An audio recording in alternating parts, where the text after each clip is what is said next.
Hey, everybody, Bay Ragney here at the Nashville Restaurant Review. Thanks for tuning in for another episode of our podcast. And on this episode, we talked to Chad Head, the owner of Chago's Cantina on Belmont Boulevard, right across from Belmont University. We learned all about the how Chad started Chago's, where the name comes from, his prior experience in the restaurant business, and how he's handling things with the pandemic and everything else. So make sure you also, our podcast is available. It's on Spotify, iHeartRadio, Spreaker. It's on YouTube. But also, too, make sure you go to chagoscantina.com and check them out on their social media pages, Instagram and Facebook, and like them, love them, follow them, and especially order from them now. Do some takeout orders, some curbside pickup orders during the pandemic. Help out another local business here in the Nashville area.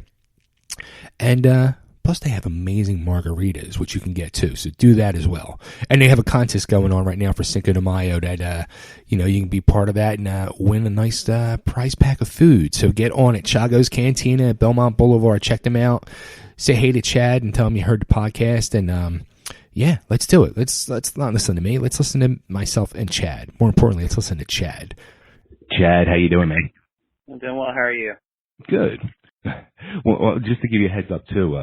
So I'm new to Nashville. I moved here back in September, but the first time I came here last summer, the first place I was brought to by my future girlfriend and her sister was Chago's. Oh, nice. So, and actually, you know them both, Coco and Wee Wee. Oh, yeah. Yeah, that's wild. So now, small world. It is. So, Chago's, you guys opened in 2011. Yeah. How did this all come to be? Yeah, I own Corky's Barbecue. I've been partners with. I have other partners there, but we've owned that for about 16 years now. Oh wow, okay.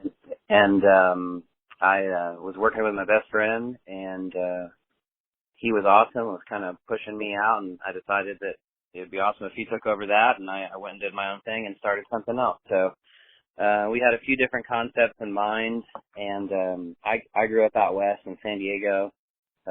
Always had a drive for Mexican food. Always loved Mexican food.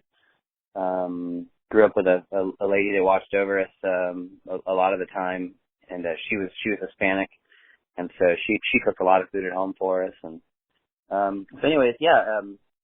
Other than just loving Mexican food, everybody else does too. So it seemed a good business model, especially for Belmont Boulevard, being across the street from the school and whatnot. And so, yeah, we decided to roll with it and create a Mexican restaurant. The name Chago came from, it was my nickname all the years I was working at Corky's. That's just kind of what all the El Salvadorian guys in the back called me. So that's the name we rolled with. That's awesome. So I guess you didn't even contemplate doing barbecue again then? No, well, we're not allowed to do barbecue because Corky's is a franchise and it's from Memphis. Okay. And so we're one of about 5 or 6 stores. But part of that is not we could have opened another Corky's, but I thought it would be a better option for myself personally to do something different on my own and give me a chance to actually create something from the bottom up. Do you like doing something like that on your own as opposed to doing a franchise type style? Absolutely. Absolutely. Financially, it's tough to open up a franchise. There's a big fee at the beginning. You owe them royalties every month. You have to do what they say, do what they do. So, yeah, a whole lot easier for me and cheaper for me to do it just by myself. Yeah, I can imagine. And also, too, you can make your own rules. Yeah. The scary part is, like going through your social media and all, the one thing that kept jumping out at me was, and it looks absolutely amazing, is your burger. Yeah. Yeah, we started messing around trying to do something different here, just as like a weekend special. And there's a couple burgers I've had, in the past that I just loved. And so I would make a burger at home for the family, and we loved it, so we decided to roll out with a burger here. And some people got it, and then we put it on a taco, and everybody got it. And then I helped open up a Mill Creek tap room on 12 South that's no longer there. But our first week, we opened up on Nashville Teen Burger Week and ended up winning. We sold 2,000 or 3,000 burgers that week. Holy cow. And so, I separated myself from them and, wished them the best of luck. And then when I rewrote the menu here months later, we decided to add the burger on and then one burger week here, the next year. So, but it's a killer burger. It's great. Now, how about, you mentioned you tested it out at home. Do you do a lot of that with your dishes? Yeah, I mean, things on this menu don't change very often. We've learned over the years that mainly due to just having such a high, college traffic through here, right, that they get what they get, and, they don't really stray from that. We try to run weekend specials as much as possible on fun items that we like to eat at home. And, my kitchen manager is Hispanic, and, he's been here for 7 years, and he makes great food. His mom makes great food, but every time we try those things, they don't really sell. People like to go back to, a quesadilla or the pollo gringo or whatever they get. So I do cook a ton at home. My wife cooks a ton at home, but every once in a while they'll sell here, and sometimes they don't. Now, what's your favorite item on your menu? Oh, the fish taco and the chorizo taco are outstanding. Do you ever get sick of eating the food? Absolutely. I used to own a pizza shop when I was younger, and like pizza I can eat 7 days a week, but everything else I was like, I don't want nothing of it. Right. Yeah, it's funny. I eat a lot of Mexican food not here, around town. But once you work somewhere and everything just starts to taste the same, and you cook it every day and you sell it every day, and so I still love the food, and it's just not something I crave, I can imagine. Now, how about like social media? I mean, social media is a vital part of business today. How important has it been for you guys, especially before the pandemic hit? Well, I mean, extremely important. We, being such a small business, our funds just don't allow us to really hire the right people to do it. And we've done some internships at Belmont, and they've done great for us. The different interns each semester. The problem with that is it changes every semester. Everybody's got a different idea of what to do and when to do it. Right. So over the last year, I think we really improved on it. My wife does it now. She's we're about 6 weeks away from having a baby, so oh wow. She's not working and hasn't been working in the restaurant since all this happened. So she's been doing it, and so she's got time to do it and plan for it and create cool ads. And but I mean, it's really the only way that we advertise other than donating food and doing something like the food tastings around town. Just right. Mainly just because we can't afford to pay somebody $2,000 a month to do it for us. Yeah, it's probably a bigger bill than the actual rent. Yeah, it's a big chunk that we just can't afford. Now, the one thing too I noticed with the social media, like as I was going through like your Facebook and all, I noticed like when people leave reviews, you're actually the one responding, which I think speaks volumes to the customers when it's actually the owner responding to either thank or try to rectify a problem. Yeah. I started doing that. I only started doing that about 6 months ago, I think. Just because it wasn't getting done, and we would catch it a little late, which isn't okay. So I try to at least spend, a certain part of the end of my day or early in the morning, just seeing if anybody's made a review or had a question or anything like that. And try to do what I can on it. Now, how about going back to the menu? What do you think is the biggest seller on the menu? The biggest seller is a pollo gringo, and it's rice, grilled chicken, and queso dip on top of it, which I think probably every Mexican restaurant at this stage in life has that dish called something else. When I was in college, it was called the Iz Special, and Iz was the owner's name of the Mexican restaurant across the street from my school. And that's what we all got then. It was like $5. and it was enough for almost 2 meals. So that's definitely the number one seller. Yeah. See, I got to make notes now and get this stuff. After that, the pork belly taco and the fish taco are probably the two runner-ups. Nice. Now, how about, with the craziness that's going on in the world right now, the whole pandemic, when this was just starting to hit, did you think to yourself, oh no, I'm going to have to close up shop for good, or were you scared you might lose your business? Yeah, I mean, absolutely. I don't think anybody knew what was going to happen and how grand it was. Yeah, I mean, and honestly, I still think there's a huge unknown out there, and nobody really knows. So yeah, I mean, we freaked out, honestly, and I did what I had to do as a business owner, and I basically laid off everyone but 2 servers to work the counter up front, and my manager and I worked the kitchen all day, every day, 7 days a week, until we realized we were exhausted. Right. And we're not opening one day because we were too tired to do it and frustrated. So we hired back 2 more kitchen people, and now they work. One works 3 days a week, the other one works 4 days a week. And then it's just us 2, and we hired back a couple more servers to give the other guys a break up front, taking orders with phones. But yeah, it's still in the air. We did get the paycheck loan. Okay. And which was a total lifesaver. I mean, I'm not sure we would be open right now if I didn't get it. I got it 2 weeks ago. Wow. So I don't know. I'm I could tough it out, but I'm just not sure how long it would last. Yeah, I mean, we're hanging in there sales wise. We're doing pretty good. It just, it all comes down to your rent and utilities, Right.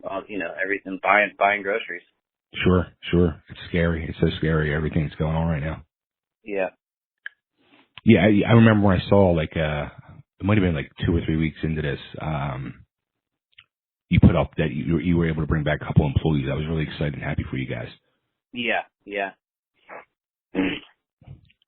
Yes. So, no, one thing too I did notice with this is you guys are not accepting cash. Do you think that's going to be the future of this? No, I mean, I think as long as this is at the height that it's at, I think it's just a smart move. The less we have to touch and the less the guests have to touch, I think that's just the way to go. Right. And with the cash, first of all, money's just dirty. But on top of that, there's them touching it, whoever touched it before the guest. Right. And then they're passing it along to the cashier, and then the manager's touching it after that. And we just decided that it just wasn't a good idea. On top of that, when people are tipping probably 20% more than they normally would at this point, and just trying to be helpful, and support the staff. So in turn, what happens is you have to go withdraw money from the bank every day, just to pay out servers. And so we just decided it was best interest. We weren't getting a lot of cash payments anyways, to be honest. Maybe 2 or 3 a day. So it just made more sense to just say we don't have it in the building. Sure. That's it. Now, another thing is too that everybody's doing is the curbside pickup. Do you think that's going to be part of the new model? Yeah, absolutely. I think that dining out is changed forever. For so many reasons. One, because I don't feel like this is over for a long time. I personally feel like, and my partners, my group feel like, we have a year before, things are truly back to the way we were used to. And, right. And so, so people are still going to be scared. People still going to want to get takeout and, get it the safest way for a while. On top of that, I think that, dining out in general, I think is going to slow down, not just dining in, but getting to go as well. I think people over these months are going to realize how much money they're saving. not going out to eat. And maybe they learned something new in the kitchen that they could cook, and they're more comfortable cooking in their own kitchen because Right. they didn't go out to eat for so long. So I think the game will change forever, and I truly think the curbside pickup and the to-go will be more important than it definitely ever has been. We've always done a lot of to-go, but never did curbside pickup, and obviously never did to-go at this volume. I think even when the dining room opens, I think the to-go is still going to be extremely, extremely busy. I think so too. I think it is definitely going to be the new big thing for sure. Yeah. The one thing I'm sure everybody is very happy is that you're able to do pick up with margaritas. Yeah. Yeah, I mean that's a huge deal. I mean, obviously the city, and state we're losing out on a ton of money when we weren't allowed to do it. Right. Just due to people not being able to dine out and buy that, and the taxes are so high on it that the state loses out on money as well. So, it's a huge part of our day right now is selling margaritas every day. So it's a big plus. I hope they keep it like that and just restrict it more. I really hope they just keep it going forever, honestly. Right. I wouldn't be surprised. I wouldn't be surprised either. I mean, it's a big Yeah. moneymaker for the state.